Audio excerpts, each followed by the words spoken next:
Welcome back, everyone, to another episode of Southern Scrap Nation's podcast.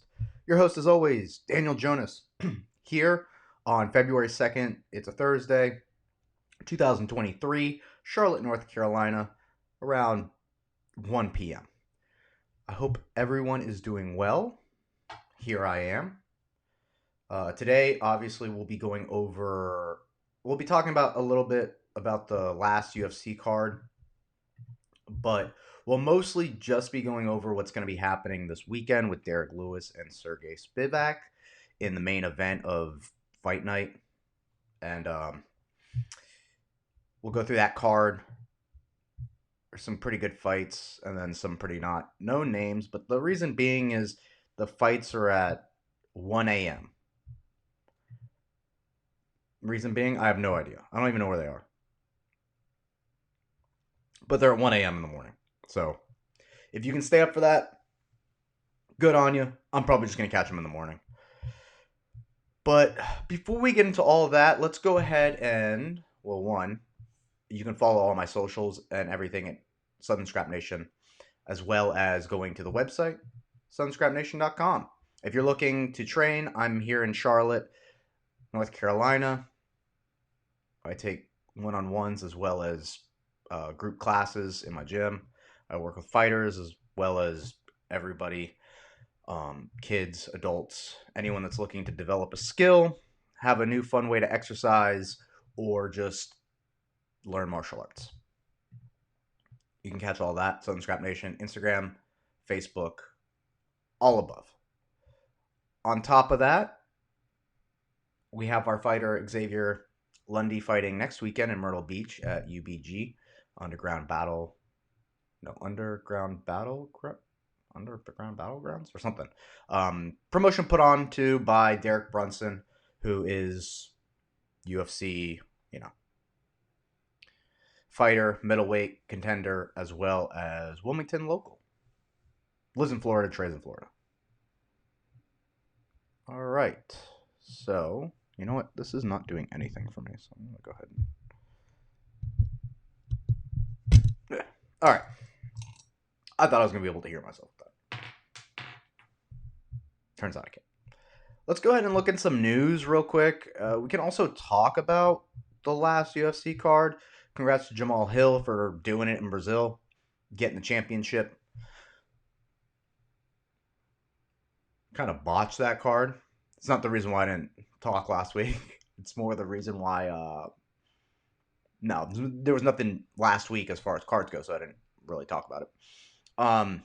But, yeah, I didn't really get any of my bets except for... Not bets, but picks and predictions. Except for Gilbert Burns, who made it look easy, and Jessica Andrade, because those are pretty... To me, in my mind, at least, with Jessica Andrade and Gilbert Burns, those were pretty favorable matchups. Yeah, I thought Figgy and Glover were going to be able to get it done in Brazil, but nope. They have it listed as KO TKO. Brandon Moreno actually did something pretty sneaky when he threw a hook. And this comes with experience in MMA, considering the gloves are going to be quite different than boxing gloves or kickboxing gloves or whatever striking sport. The gloves are weird. They're small, they're 4 ounces, and your fingers are extended out. They're like cut off fingerless gloves, right? That being said, doesn't mean you can't attack with the parts of your finger that are exposed. So when Brandon threw that hook, instead of throwing it a traditional like hook, however you want to do it, he threw it at the side. Now in boxing and kickboxing, you normally wouldn't do that, considering the thumb piece is in a weird position, and it's very exposed in a boxing glove. That's why Floyd has so many hand problems. That's why a lot of boxers have hand problems, is because unless you're closing your fist, which you can do in MMA gloves, in boxing, you always find yourself like this. You find yourself with your hands in a curl, like you're gripping onto something rather than a fully enclosed hand. So you never are able to, unless you force yourself to close your fists. In the same way, there's always going to be like a little bit of padding or something. Now, I can hit with the bare sides of my knuckles in MMA, and those, just like Chimaev does when he does ground and pound, he attacks with the lower knuckles and uses those to cut his opponents. And as we saw with Brandon Moreno, did very effectively. He used the side of his thumb to create a huge gash on the eye, and then subsequently stopping the fight. As much as they have it as a KO TKO. It's a doctor stoppage. In the words of Conor McGregor. Doctor stoppage. And then you have Glover Teixeira versus Jamal Hill. Jamal Hill just did it, switch stance. Never made it easy for Glover to just get a takedown and proceed to do jiu-jitsu. Jamal's got that dog in him. We saw it in the Thiago Santos fight anyways. So he proved his dog even more against Glover Teixeira. So congrats to Jamal Hill. I guess Jiri Prochazka's next, or whoever at light heavyweight. I wanted Alex Pereira, but he's slated to fight Israel for a second time now. I would have rather liked the two. But I guess what he could do, have a fight with Israel and then decide, but then the matchup might be different. It might be Jiri, it might be Jan, it might be Magomed, it might be Jamal. Who knows? Who knows by the time all that's said and done. It just would have been a good stylistic matchup for Alex, as well as a good opportunity for him to grab 2 belts. All right, so before we get into breaking down the fights for this next weekend, let's look at some news, see if I can get on any tangents. This weekend Fedor is fighting for the last time. For those that don't know, the last emperor, Fedor Emelianenko, is in the world of what people consider greatest of all time heavyweight. Kind of gets lost now because the heavyweight world is different. He fights in Bellator. When he was the king of all of it in Pride, that was kind of the main MMA show to watch, along with a little bit of UFC. But Pride was it. Pride never dies. He's fighting for the last time. He goes down as, in some people's mind, as the GOAT because of the resume he had and all the people that he beat. Arguably, he beat some people out of their prime. For example, he was out of his prime as well. But Frank Mir, right? When Frank Mir was on top of the world in the UFC, they never made that fight happen. But then he eventually fought Frank Mir in Bellator, and by that time they were way older. So, and Fedor knocked him out. Would it have been the same? Possibly. But, sorry. We'll never know. And for me, I love his style. He's a world champion Sambo practitioner, master of sport. He uses Sambo very advantageously in MMA by closing distance with hooks and strikes.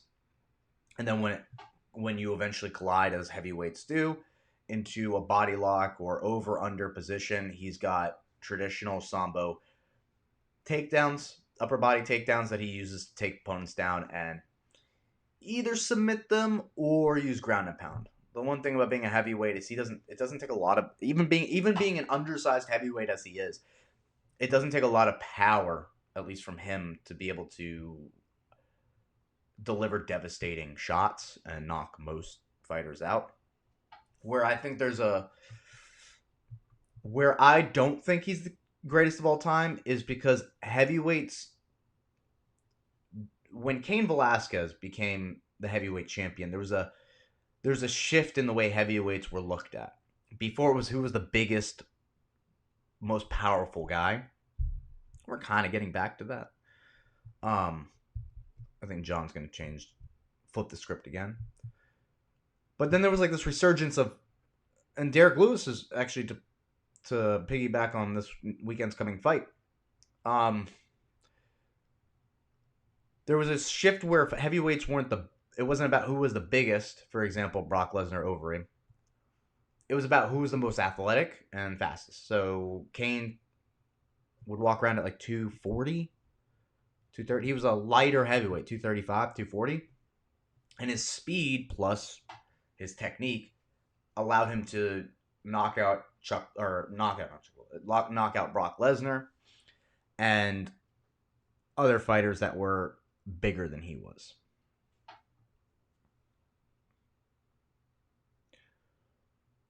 And then you saw he got knocked out by Junior Dos Santos, another lighter heavyweight. A guy who prioritized his speed of punching over his just power. And then obviously Kane came back, won the 2 rematches, pace, like weaponizing pace against him. But like I said, from then on, it was always these smaller heavyweights started picking up success. Verdum, not a big heavyweight. Actually, the first guy to stop Fedor on his long run in a long time. Went on to submit him. And then you had Stipe, who, in my opinion, off resume alone, I think is the greatest heavyweight of all time. Resume alone, because of his number of defenses, people he defended it against, and then his wins over Daniel Cormier. Right? Because Daniel Cormier, resume-wise, has a pretty good case to be one of the greatest, if not the greatest heavyweight. However, Stipe's won those fights, so Stipe, in my mind, takes the cake for heavyweight. To me, title defenses in a division matter way more than... Like, for me, Demetrius Johnson's more of the flyweight GOAT because of his title defenses, his ability to reign as long as he did in that division. Because of... So fighting a 2-weight, that's where the GOAT discussion goes, is people go, well, he doesn't have 2 belts, or he never went up and fought. In my mind, defending belts is way harder because of the lack of interest you're going to have as a champion. To get up and get yourself to fight the next contender time after time and put up dominant performances and still have that fire in you, to me is way more impressive than getting the motivation to just go up and get another belt. Being a double champ is an easy motivational tool. And then when you grab it, it's never defended. Cejudo defended both once. But it then becomes hard to juggle. Amanda Nunes does a pretty good job of it, but even then she's had moments of, I might relinquish the 145-pound division, and then she lost the 135, had to regain it. It becomes a lot to juggle, and to me, you're not really focusing on just cementing a legacy. George, I guess, kind of cheated the system with having a long divisional reign and then going up for one fight at middleweight and then never defending it. And I can kind of see that's how John's going. He's had such a long reign on the light heavyweight division to the point where I'm looking at the light heavyweight division right now. And obviously Jamal is the champion.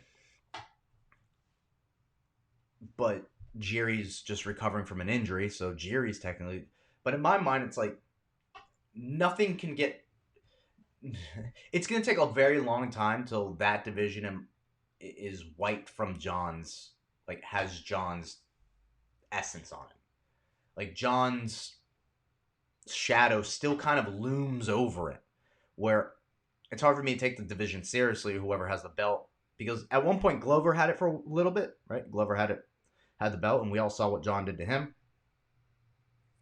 Jan had it, but, got beat by Glover, and it's just, what are these guys going to do if they struggle with Glover Teixeira at 42, 43, against a guy who is only got arguably better, physically and mentally. Aging, but aging gracefully.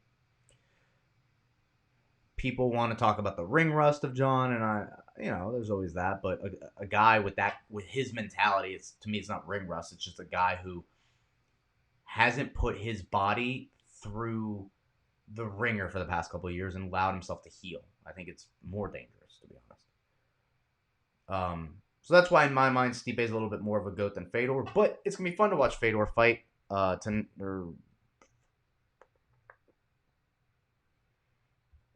Friday, Saturday. Um,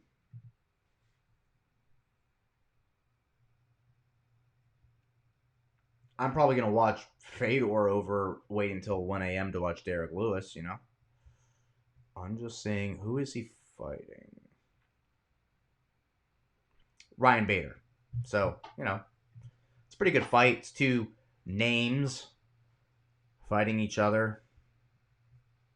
Ryan Bader probably will win, but Fedor has a way of just making it happen.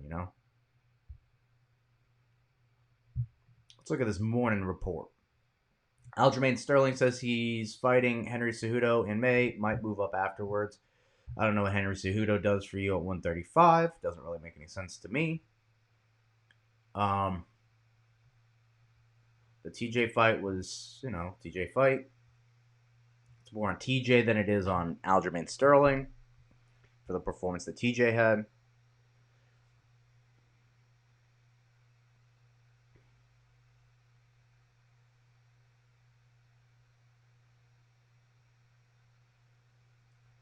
Yeah, Sean might be. If Sean can get his next fight against Cheeto. Cheeto to me seems like the fight against Aljamain. Cheeto or Sean. Whoever wins that fight, I feel like Aljamain should fight that person and then move up. But whatever. I guess if you want to fight Henry Cejudo, who's currently in Colombia right now doing stem cell research.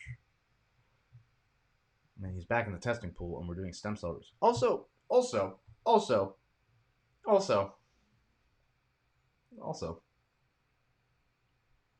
all those people that travel to other countries and do stem cells and stuff like that.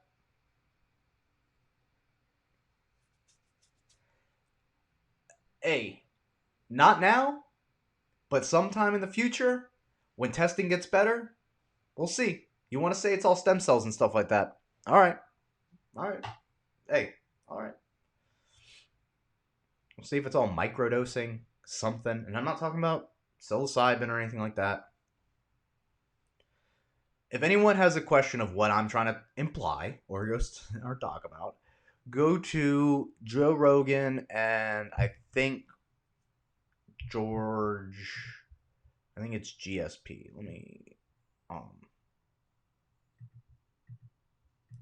Let me check real quick. I'm pretty sure he talks about before I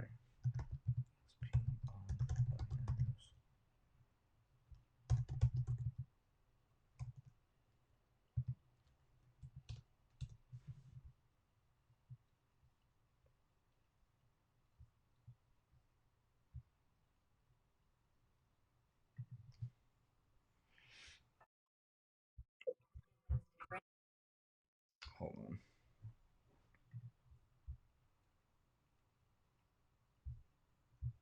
This is a long one.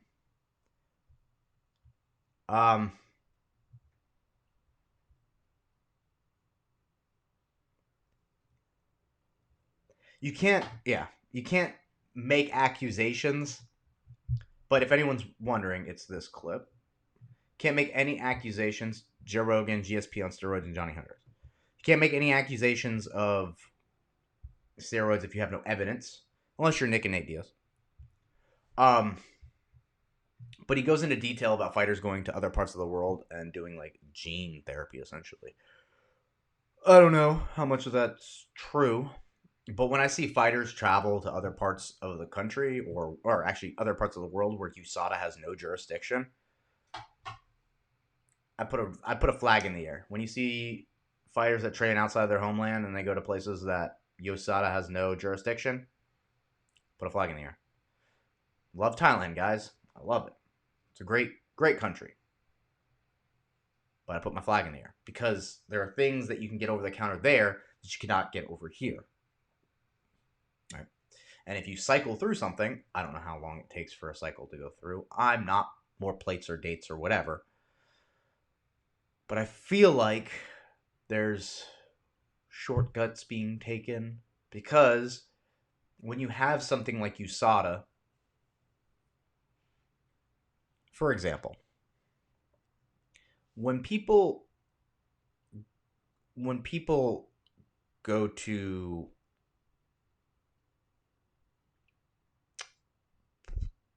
like when I went to military school, and the way that I explain it the best is military school didn't necessarily help me become a better kid.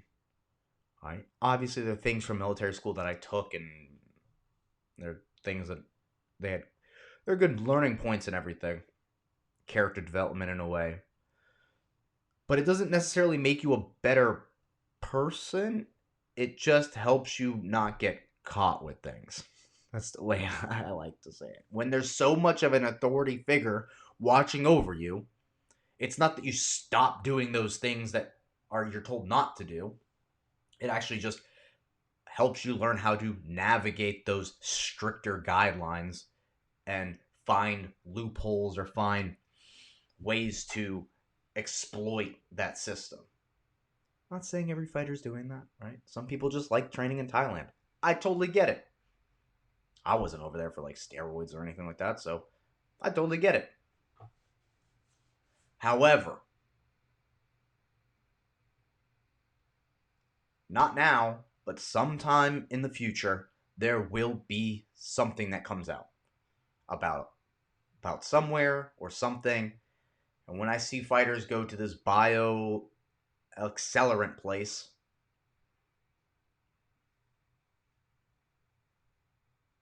you know, yeah, just has a little question, just a little curious. Like fighters that aren't active, whatever, doesn't matter. Fighters after, like I see a lot of fighters after they're done fighting, they go to those places for whatever chronic injuries they have or injuries that have accumulated over the years of them fighting, and they go to take care of those things. I totally get that. You're not competing or whatever. But when I see current fighters on the USADA testing pool and then they travel to other countries, especially for quote unquote rehab and stuff like that, I have questions. And I know you have to let USADA know or whatever the case may be.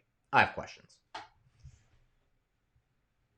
But those questions can be asked later on. There no rush right now, but eventually those questions will be answered. So the top stories. Fedor has no regrets for fighting for the UFC. Sure he made a lot of money, so farewell. There's going to be a lot of fighters there to watch. Randy Couture, Horace Gracie, Chuck Liddell, more.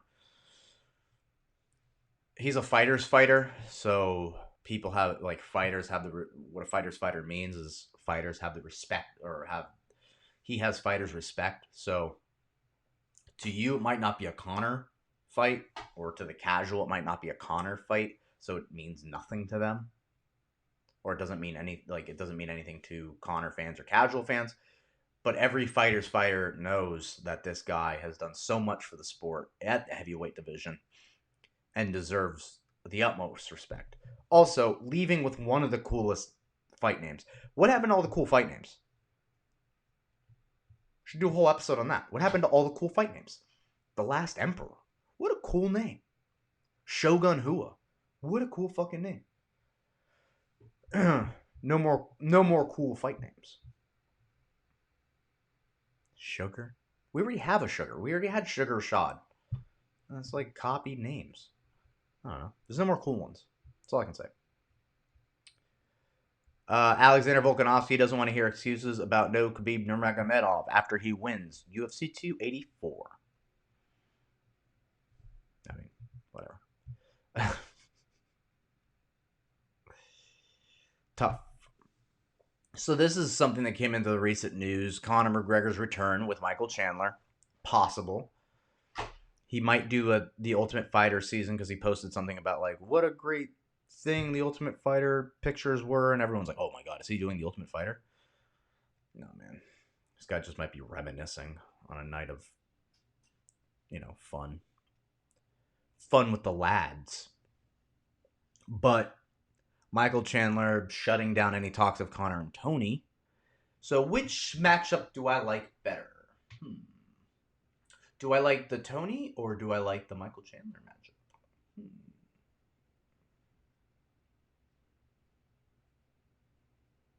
Well, now it doesn't even matter because if Conor beats Tony, you can be like, oh, well, the last person to beat Tony was Nate, so it only makes sense to do the trilogy. However, Nate's, as we know, not in the UFC anymore. So I guess you could do the Tony fight. If Conor wins that, then it opens up the door for Conor and Nate to do something outside of the UFC. But the Michael Chandler for the UFC aspect makes a little bit more sense because of how charismatic Michael Chandler is. And it's like he's more casual, palatable. But I see both those fights just being tee-ups for Conor.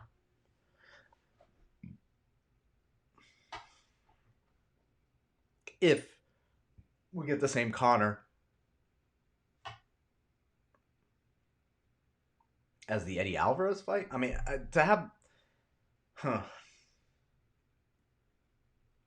Conor is a different fighter now. He's not the same in-and-out fighter as he used to be. He's like very boxing heavy. I don't know what happened to him. I do not know. I don't know where his martial art mentality changed. I don't.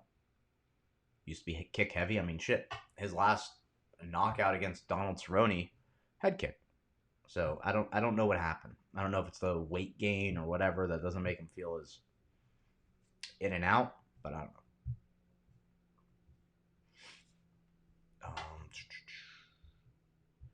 Oh yeah, Jake Paul and PFL.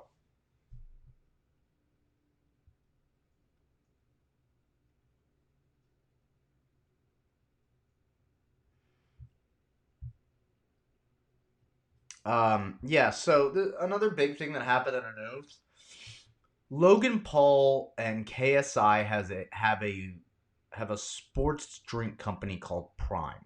Sports drink company called Prime.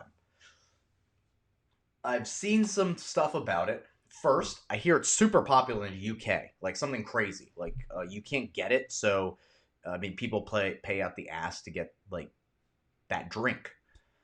They pay more than you would for Gatorade, and it's essentially the same thing. And then I've also seen research on it, and it's now public. I mean, it's public knowledge of it. It's a sugary water drink. It has no recovery value. It has nothing. So has no sport benefit at all. It's just a sugary drink. It's like worse than Gatorade. Um, the UFC has partnered with them and now has changed the red corner and the blue corner to the hydration zones or whatever. And so that's what these tweets are about. Jake's obviously his own person, and he goes and does his boxing thing with Tommy Fury. He has zero involvement with the drink because it's like a KSI and Logan Paul thing. And then Logan Paul just following up saying that he's going to share the revenue with UFC fighters and maybe... But you know what it's going to be?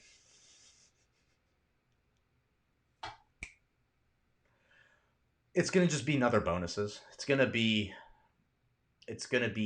Prime bonuses or something like that. And if you do something cool or if you do something that's worth Logan Paul's investment, he'll like give you money. The fact that they're even doing this with Logan Paul is crazy to me. He just went through a whole crypto thing. For all that don't know, go check out Logan Paul on YouTube, CoffeeZilla. There's a whole thing about it. I've got no life, so I watched a lot of it. And this dude scammed a lot of people out of his money, and then like tried to say that he didn't, and people want to say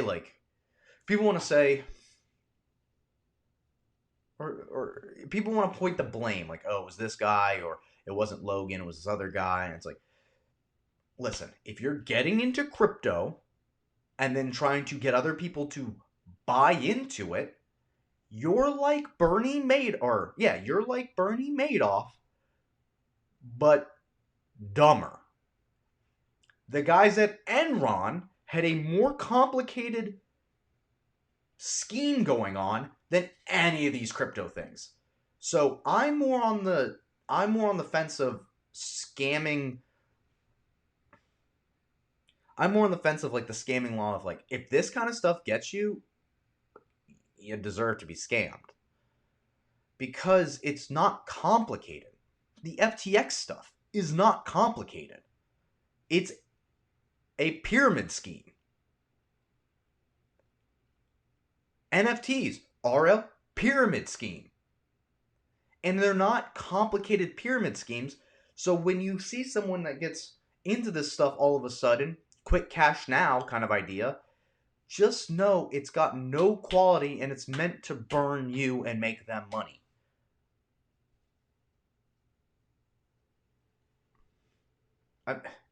So the fact that now he's got this drink stuff that it's also a scam. It's not a sports drink. It's not. It's a sugary water drink that has no benefit to athleticism or to like athletics or whatever. And now you're going to brand it to people that are into the MMA world, and they're going to be drinking that the way that they would drink Gatorade and go, "Get my electrolytes." No electrolyte benefit in it. None. You're scamming more people. I don't like these guys in the sport. I don't like the Nelk boys in the sport because all it is it's just a quick cash grab and it's pandering to an audience of people that have no idea what the sport's about, who would never step into a fucking gym to do any of this stuff. They pander to more of like the John Morgans of the world who have a better time sitting behind a desk talking about this, would never do a Sunday jiu-jitsu class with kids because they're too lazy and they might as well just drink awful sports drinks and drink dad bod seltzers. So high and I'm sure soy.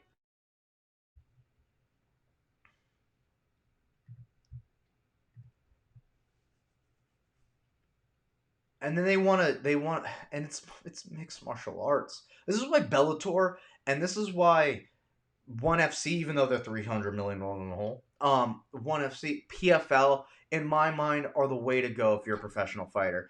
Get out of this, dude. This has become NASCAR, but not even in a way that the fighters can appreciate it. Like, at least before they're like, well, we don't want fighter shorts because it looks like NASCAR in there. At least they're making fucking money. I don't even care if there's Condom Depot on the side of it. Right? Because if Justin Gaethje's getting sponsored by Trojan, what's the difference than a guy wearing Condom Depot in his butt?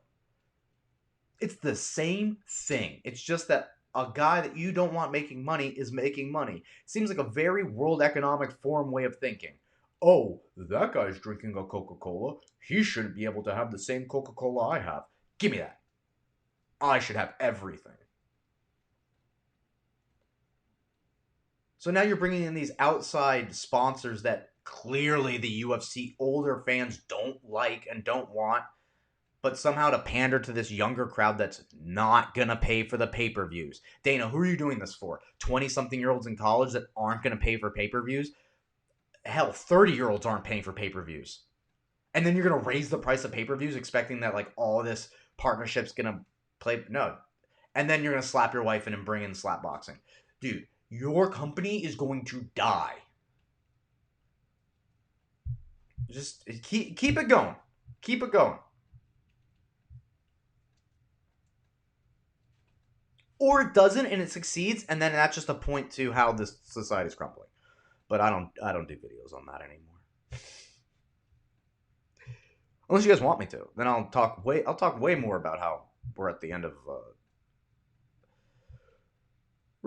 it, end of an empire.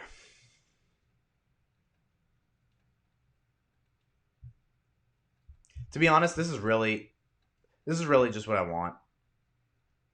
I just want Brandon Moreno versus Alexander Pantoja and get this flyweight belt going. I didn't, as much as I wanted, I was like predicting Figgy to win in Brazil. And like if he won in Brazil, I'd expect like a huge knockout and crowd go crazy, and it would have been some cool, awesome scene. I really when I was watching the fight and they called the doctor in, most of the time I'm like, oh, well, please don't stop the fight. In this case, it was the first time I was like, if you stop the fight, thank God, because we can just move on. We can move on with this. We can get Alexander Pantoja versus Brandon Moreno, which I'm pretty sure.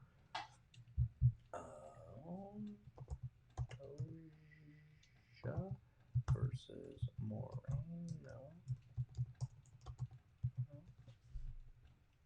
Pantoja won the first time back in 2018. I was in Canada. I was in Canada. Oh no, wait, I wasn't. No, the Maya versus Usman. No, I was in. No, no. The Maya versus RDA. I was for in Canada. I miss Montreal. I want good food. Good mapule. I want that rotisserie chicken. Jerry Prohashka, recovering. If there's anyone that's gonna recover like a monster, it's this guy. Like the Tony Ferguson level of like all he's gonna do is dedicate himself to recovery so he can get back in there. This guy. This is light heavyweight Tony Ferguson.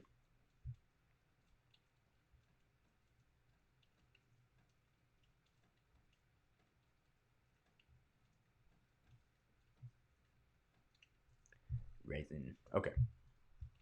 Cool. Morning report done. Anything else? Oh, the PF talking about PFL matchups have been made for the first round of the season. Once again, bravo to PFL. I love this. I love the way that they do this. So all the champions pretty much fight.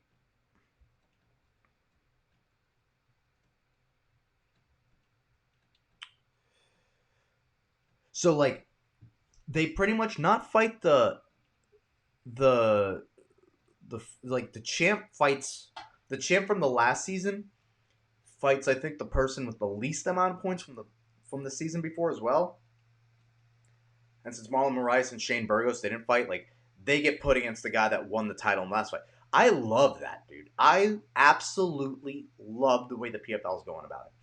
They're taking a almost Premier Soccer League kind of take on MMA, and I like that. And if I was to expand on it, if the UFC was gonna do something like that, what I would do is I think I've talked about this before. X every fighter in each division except for the top 20. Every season, bring in a new person to start it off against 1 in 20. And seasons, you do seasons, you go back to seasons, not fights all the time. So then you can build up some want for the sport rather than having the gluttony of UFC every weekend. Bring it back. Someone tries to fight themselves into the rankings, and then for the rest of the season, you just have like the seeds, different seeds fight each other, March Madness style. So I mean, it's. But see, like you clearly see that they don't want that. They don't. They'd rather just acquire everything. UFC is a quality over quantity. UFC is a quality or quantity over quality kind of company. They acquire all the fighters that they can, all the sponsorships that they can, but in turn, that doesn't allow any trickle down for the other fighters, and they take from every fighter, right, rather than giving them quality. I can keep talking about fighter pay. It's less than fighter pay. It's more really bad financial decisions the UFC are taking. The fighter pay will just the reason why they can't just pay the fighters more is because it'll show that it'll put them in the hole, and they will go out of business because they're spending their money on all these like dumb other acquisitions that you don't really see. The Prime's one of them is like in your face because Logan Paul's so into the social media stuff. But what was it? Timex watches.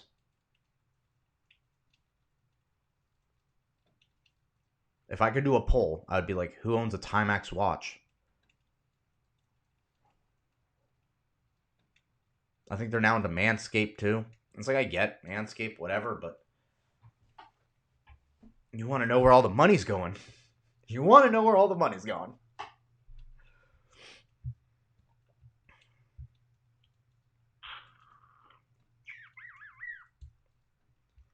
Lauren Senko is going to make her first pay-per-view call as a lady. UFC's first lady making calls. Oh my god. Glass ceiling broken. Stunning and brave. Stunning and brave.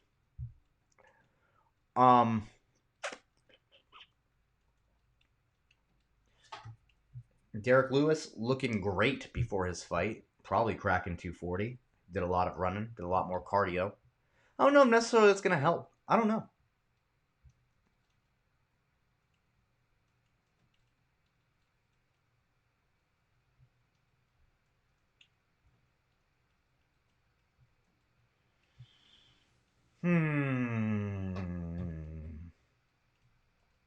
Oh, Gilbert Burns versus Jorge Masvidal. Love that fight. We also have Israel Adesanya 2 Israel versus Alex Pereira 2. That was announced. And Leon Edwards versus Kamaru Usman 2. Gilbert Burns versus Jorge is interesting because it doesn't necessarily mean title implication after, which is crazy because Gilbert Burns kind of is getting himself into that position. This is kind of like a little bit of a pit stop for him. Make some money in between the fact that he's going to have to fight a Colby or a Bilal after Jorge in order to fight for the title again. Or maybe Usman again or Leon Edwards, depending on who wins. But this gives him a little bit of like financial security. He fights Jorge Masvidal, gets a little bit of financial security, allows him to then focus on fighting for against the next top contender. Because we all know like Jorge Masvidal's not going to fight for the championship again. If he beats Gilbert, he would still have to go against Bilal, or he'd have to go against Leon Edwards, or he'd have to go against somebody. And I think that's enough, right? Whereas Gilbert, this is kind of just like a gift, right? He beat Wonder Boy. Not easy. He made Neil Magny look easy. I forget who else he beat. Maybe that was just it. But the point being is he like beat really two tough fighters that did nothing for him. It would have done more for them if they won. So it's kind of nice that they're giving it to him. It's like, this is what I'm saying with the Ngannou thing too. It's not that the UFC doesn't give money. It's just like their way of doing it is earn it. I can respect a little bit of like earn your money, but when they're fighting in the cage anyways, it's like you don't really have to earn your money anymore. Just give them some damn money. You don't have to be like, oh, if you want to make $1 million, I got an idea for you. And you're like, I'm going to be the first fighter sponsor for Prime. No. You'll be fighting Jorge Masvidal. And we all know how well his pay-per-views do. So you'll probably get a little bit of a percentage of that. It's like, but I still have to fight Jorge Masvidal? Well, I mean, of course. All right. I'll fight him, but all for some pay-per-view points? Of course. The Johnny Eblin versus Anatoly Tokov is a cool fight. Interesting fight because Anatoly Tokov is Fedor school Russian, right? Sambo, typical Russian. And then Johnny Eblin is like this newer age wrestling transition phenom for MMA. He has really high wrestling credentials. On top of that, his transitions aren't just like overhand right to a double leg. It's evolved thanks to the help of Daryl Christensen. If anyone has some Greco-Roman wrestling questions or body lock questions, if you're trying to get good as you can at body locks and MMA. I highly recommend for any amateur or young professional fighter, go check out Daryl Christensen. I think you can find his stuff on Dynamic Striking or BJJ Fanatics. Once again, that is Daryl Christensen. He does really good work of like transitioning back and forth hands. So it's very hard because the whole old school of overhand right double leg, as people get better, being able to see the level changing and timing, um, people are ending up getting caught between those transitions. Whereas with Daryl Christensen, there's constant movement that's gonna be very hard to catch someone in that transition. And if you do, you can always just transition out. That's pretty interesting stuff.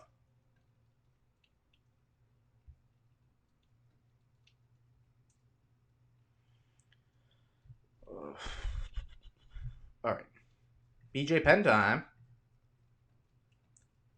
These are my favorite. Ooh, Scott Coker in talks with Luke Rockhold. I like Luke Rockhold back to his boy Scott Coker. I like that. Go to Bellator, dude. Go to Bellator.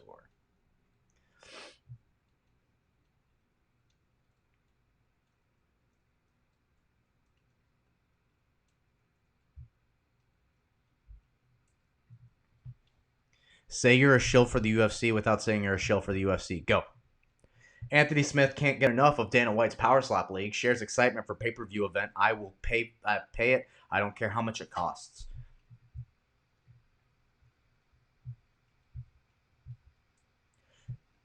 I was thinking about this the other day.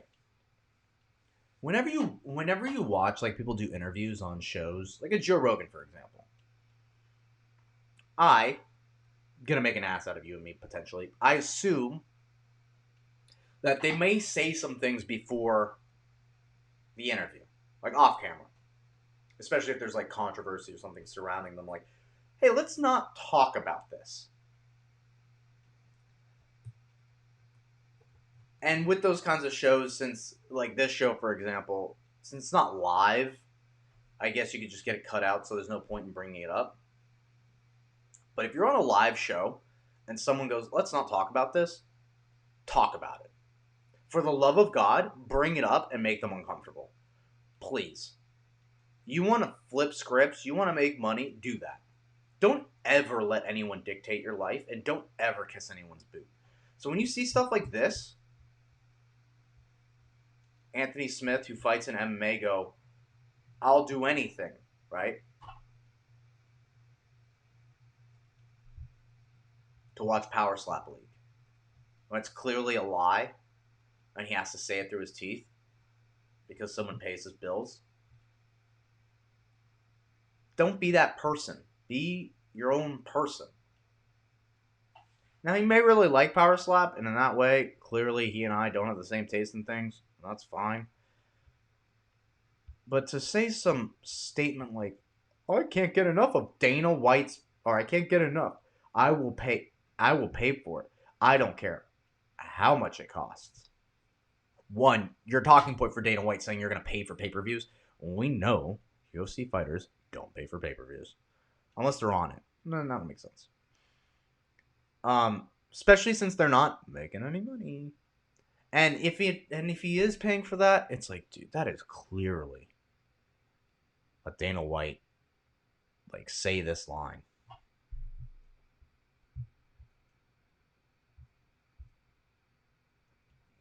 No, let's see. No, we're still talking about this. We're still talking about this. This is why I'm not worried about fighting without Khabib at UFC 284. Stop talking about Khabib. He's done. He's not in this anymore. It's Makhachev. It's the other Nurmagomedovs. We have other people to talk about. Stop talking about Khabib. It's annoying. He doesn't do anything. Yeah, he fought in the UFC. Talk about other fighters that fought in the UFC too. No, you don't want to? Okay.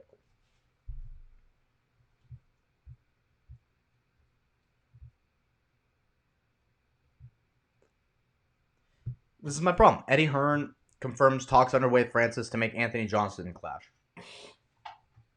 And if Anthony picks apart Francis Ngannou the way Stipe did with his striking, or the way that Stipe did with wrestling, but with striking, he may make that one payday, but there goes all of that hype. There goes your name, dude. You made a lot of money. Congratulations, you're a professional boxer. You'll be like Chisora. Who? Yeah, exactly. He's like a top heavyweight, but no one ever talks about him. Congratulations. You could have been the greatest heavyweight, but no. Could have been the greatest MMA heavyweight, but no. Wanted quick cash. I want my cash now.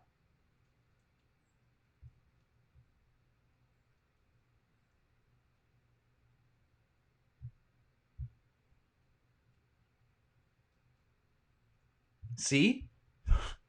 Listen, man, Sean's really starting to creep up as being a I'm starting to like the kid, right?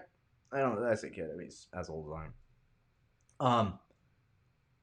The Petrion fight surprised me. I was like, all right, damn. Okay. Definitely like could have gone either way. Fight, right? It's all dependent on how you as the judge, but it wasn't like egregiously Petra was winning the fight. Like Sean brought the fight to him. He did very, very well. It's just more of like who you thought won. It was a very that one started bringing me over to the side, and then saying stuff like this, man. He's a big moneymaker for the UFC. I'm not a fan of it. Shit's dumb. Good. Yeah. Good. It's what you want. You want these people saying stuff. Who gives a shit what Anthony Smith says when Sean O'Malley says this?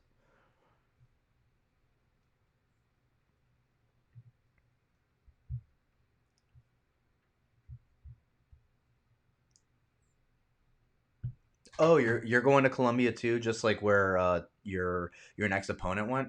Cool. Red flags. A red flag on the field. A red flag on the field.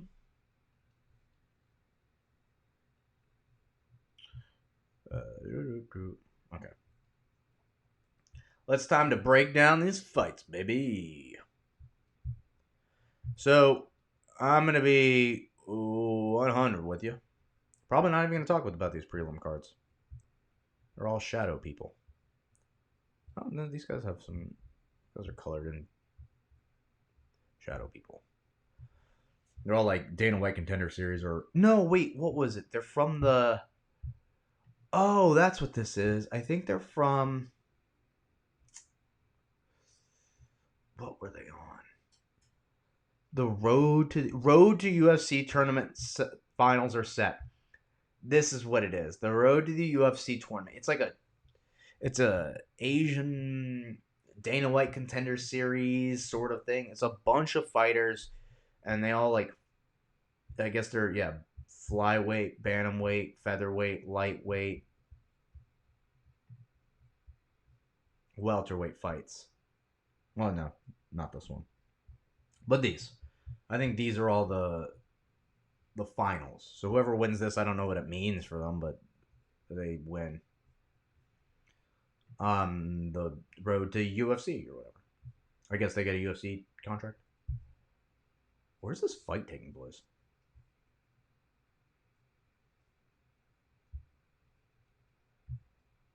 I'll look up in a little bit. All right, so we'll just go top down instead of going. No, we'll go up. We'll go bottom to top. I'll end with Derek Lewis. So Yusaku Kinoshita versus Adam Fuggett. What do I do? I don't know. I'm doing.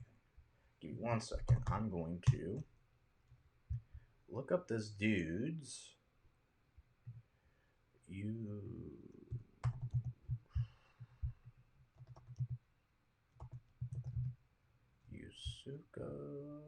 Oh no, Yusaku.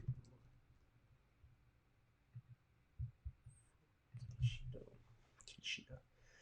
All right. We're gonna discuss this real quick. So this ends his night with an incredible TKO at Dana White. Oh, so he's a Dana White Contender Series guy. Let's see how he does. Money, a chance to flourish. Ooh, all right. Nice. Nice little pawing. Slip. Ooh. Ooh, look at that, Connor. This is... This is... A.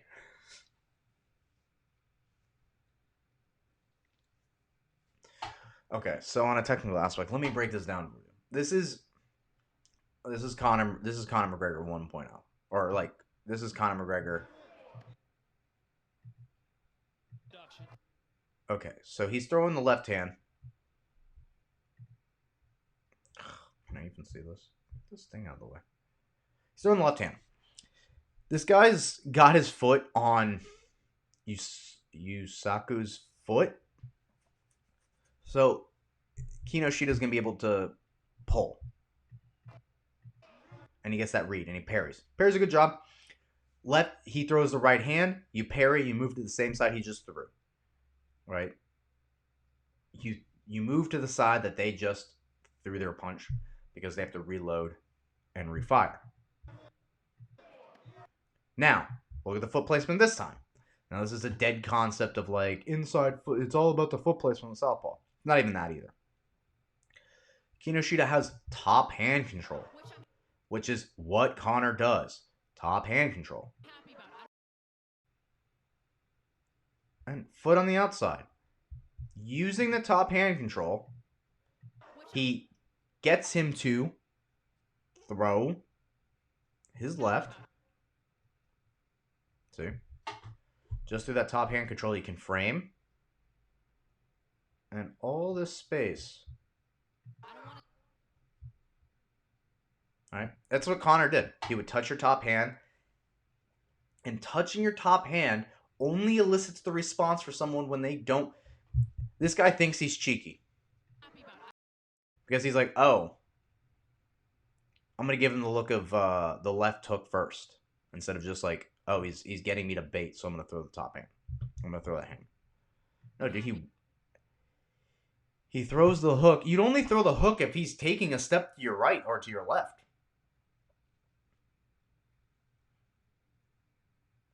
To be honest, what would have been a good feint, what would have actually done Henrique more service would have been if he feinted the left hand or feinted his right hand and threw the left hook.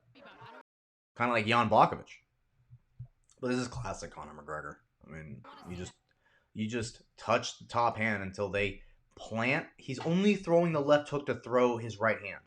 You know he's going to throw his right hand. You know you're putting yourself in the position to get a right hand thrown at you. To me, it's less Kinoshita. In my mind, it's like, obviously he capitalized. He did a very good job in that. But to me, it's more the other fighter not being knowledgeable in the striking realm. Duo Choi versus Kyle. Actually, let's look up Adam.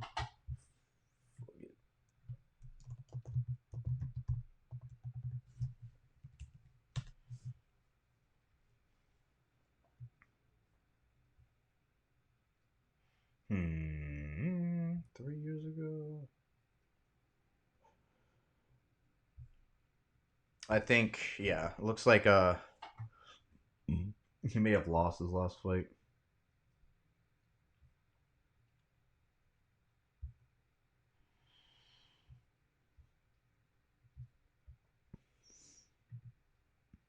So fast I can hit the gas and you feel so sick. His stance is a little bit tighter, his legs are closed. He's giving those little jerky feints. And yeah, this might be a fight for Kinoshita to. Yeah, for Kinoshita to win. If I'm Adam Fugget, I'm just trying to score I'm trying to score a takedown. I'm gonna try, but I don't think this guy. I don't think Adam's got a.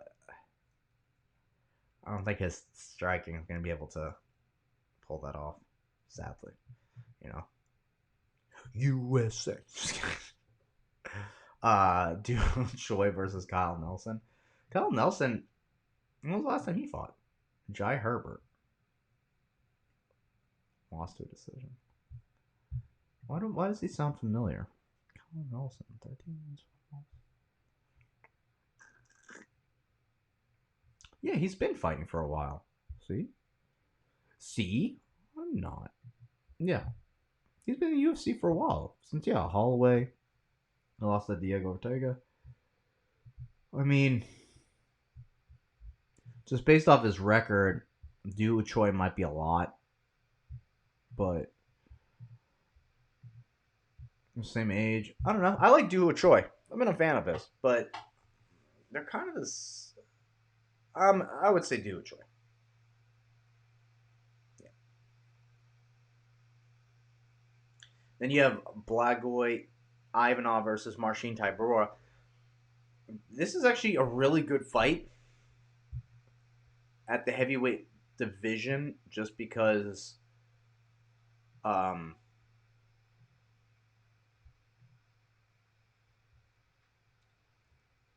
Blagoy is kind of a sneaky guy.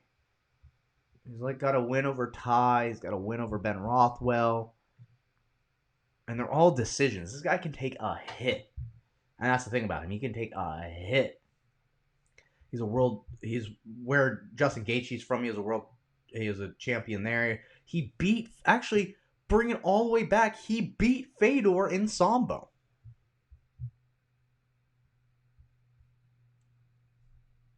Sambo champion. Got stabbed. But Marcin's been doing work, I think. He's been, decision. He beat this dude. And this guy was a big up and coming guy. I don't know how he won the fight, but I don't remember watching it. But this guy, he beat if Marcin's beaten this guy, his mindset is he's trying to get that win. Yeah. Only a year older, but I like that he beat the young up and comer guy. That to me means a lot. Blagoy's a tough son of a bitch, but Marcin by decision might be a good pick. Devin Clark versus Jong Da-un.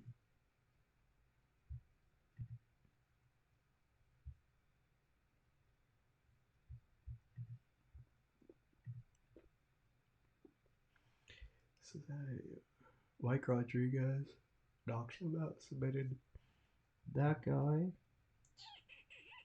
Went to a draw with Sam Alvey. Interesting. Knocked out Kenny and Njuku. Beat William Knight. Can't really fault him for losing a stand-up, but it seems like he's a stand-up fighter. And Devin Clark, heavy wrestler.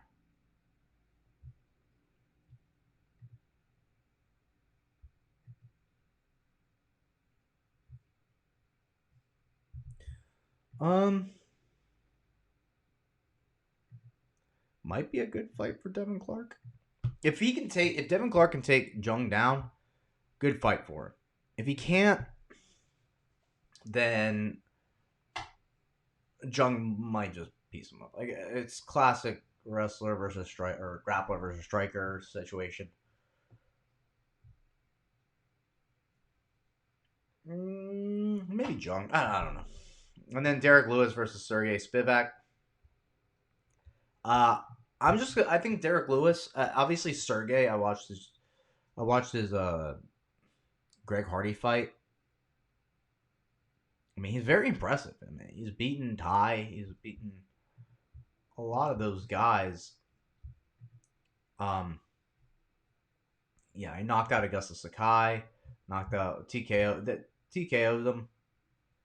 But Tom Aspinall beat him, knocked him out. Which I can't say the same as like Derek Lewis is that same guy. But see, Walt Harris knocked him out. Derek Lewis, to me, I feel as though his ability, one, to corral a person, and then two, takedown defense, And Sergey's, I don't think Sergey's going to have an easy time of holding him down. Yeah, you can argue what Daniel Cormier did might be his path to victory, but I think Daniel Cormier is just I think Daniel Cormier also has better submission ability, and I think he's got better top control. Sergey, yeah, when he gets to full mount, he's got control, but Greg Hardy got up, right? You know what I mean? So he took Greg Hardy down. Greg got up, and then it was only until he fell into full mount on Greg that he wasn't able to get up. But I don't think Derek's going to be that easy to just hold down. Could he try to get Derek to quit? You could, but if Curtis Blades isn't taking him down, and Derek seems like he's got a new fire under, and Derek with fire is a scary fighter. So he's coming off of 2 losses too. So it's a dangerous fight for Sergey in the biggest way. I'm always gonna ride with Derek Lewis. Actually, he's coming off of one loss. No, 2 losses. I'm right, 2 losses. So I feel Derek biggest way trying to get that win back. You know, I'm gonna go Derek Lewis knockout easy. But we have to look forward to Islam versus Alexander Volkanovski. I'll break that down. Next week I'll break that down. That's a card. Those card. Nice card. Nice card you got there.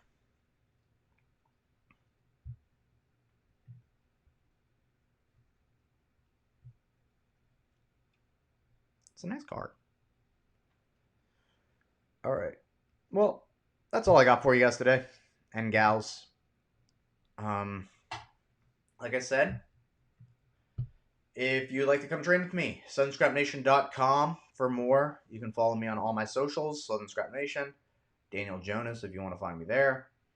Other than that, catch Xavier, this man right here, fighting next weekend. And Dave Fitzgerald, guest of the podcast, and someone who and brother of mine and coach kickboxing and everything. He's fighting the week after that. Yeah. Hope you all enjoyed today's episode. I know it was kind of a rainy day, kind of not low energy, but I'm trying today. Hope you all like my Master Roshi shirt. Enjoy your weekend. Enjoy the fights. Don't stay up too late. Hopefully they go by fast. And for those that are not in this part of the world that can watch them during the day, congrats to you. Yeah. Until next time, stay safe. And Spotify, SoundCloud. This is on YouTube. Watch it on YouTube. Hit that subscribe button. Subscribe, like, hit that noti bell. Till next time. Bye. Bye.